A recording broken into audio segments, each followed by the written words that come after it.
बिस्मिल्लाहिर्रहमानिर्रहीम। अस्सलाम वालेकुम। परवरदिगार आपको शाद व आबाद रखे। मोहम्मद वाले मोहम्मद के सदक़े में आपके रोज़ी रिज़्क़ में बरकत और इज़ाफ़ा अता करे। जहाँ रहें खुश रहें। आज मैं जो रेसिपी आपसे शेयर करने लगी हुई है चना दाल और गोश्त। चना दाल बनाने के लिए मैंने आधा किलो चना दाल ली है, आधा किलो मैंने गोश्त लिया है। और ये जो मसाला जाते हैं इसमें मैंने 3 से 4 अदद प्याज लिए हैं, लहसुन लिया है, 3 अदद टमाटर लिए हैं, नमक हस्बे ज़रूरत लिया है, लाल मिर्च पाउडर लिया है मैंने 1 टेबल स्पून और हाफ़ टी स्पून मैंने हल्दी पाउडर लिया है। इन तमाम मसाला जात को मैं गोश्त में डालकर गलने के लिए रख दूँगी और गोश्त जब गल जाएगा उसको खूब अच्छे तरीके से हम भूनेंगे। तो ये रेसिपी मैं आपसे शेयर करने की सुबह के अभी 6:30 हो रहे हैं और गैस बहुत प्रॉब्लम करती है, तो इसलिए मैंने सोचा कि आज सुबह सुबह हंडिया तैयार कर ली। गोश्त में तमाम मसाला जात डाल के पानी डाल के रख दिया। अब इसको मैं कुकर में 10 से 15 मिनट तक के लिए चलाऊंगी वेट को, और फिर ये गोश्त जब गल जाएगा तो मैं इसमें बाकी का काम जो है वो करूँगी। तो अब इसको मैं बंद कर दूँगी 10 से 15 मिनट के लिए। ये देखें जी गोश्त हमारा गल चुका है और अब इसमें मैंने 1 कप ऑयल डाल के मैंने इसको भूनना शुरू कर दिया है।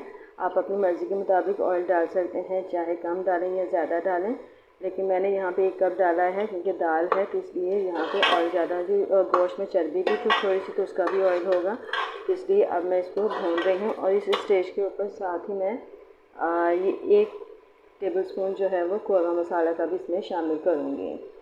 इससे फ्लेवर बहुत अच्छा आ जाता है। आप भी इसी तरीके से रेसिपी को फॉलो करें और अपने घर में भी बनाएं। आप यकीन करें कि दाल का मज़ा दोबारा हो जाता है। हमारे घर में दालें जो हैं बहुत शौक़ से खाई जाती हैं, इसलिए आज मैंने सोचा कि मैं दाल में गोश्त भी डाल के आपसे शेयर करूँ ये रेसिपी।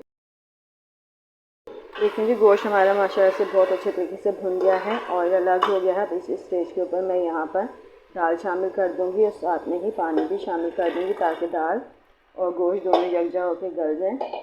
गोश्त हमारा पहले ही गल चुका है क्योंकि हमने इसमें बोटियाँ साबुत नहीं रखनी है, रेशेदार रखा जाएगा, तो इसलिए गोश्त मज़ीद इसमें गलेगा। तो अब इसमें मैं मज़ीद और पानी डालूँगी और इसको 10 से 15 मिनट तक के लिए वेट लगा दूँगी ताकि ये दोनों चीज़ें अच्छी तरीके से गल जाए। मैंने इतना पानी डाल दिया है, अब आप इसको मैं गलने के लिए रख दूँगी। आप भी इसी तरीके से मेरी रेसिपी को फॉलो कीजिएगा, लेकिन आपकी रेसिपी बहुत मज़ेदार बनेगी।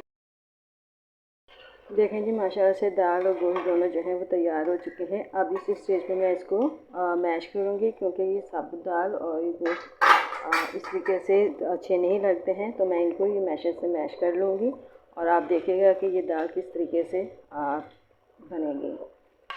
ऐसे आपने चूल्हा जला के रखें साथ में।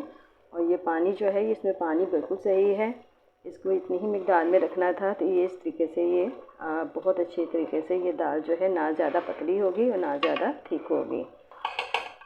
इस तरीके से आप इसको मैश करते रहें जी।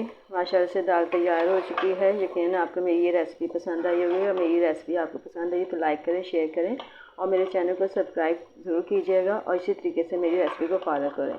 अब आइंदा आने वाली वीडियो तक के लिए मुझे इजाज़त दीजिए। एक नई और अच्छी रेसिपी के साथ हाजिर होंगी, उस वक्त तक के लिए इजाज़त दीजिए। अल्लाह हाफ़िज़।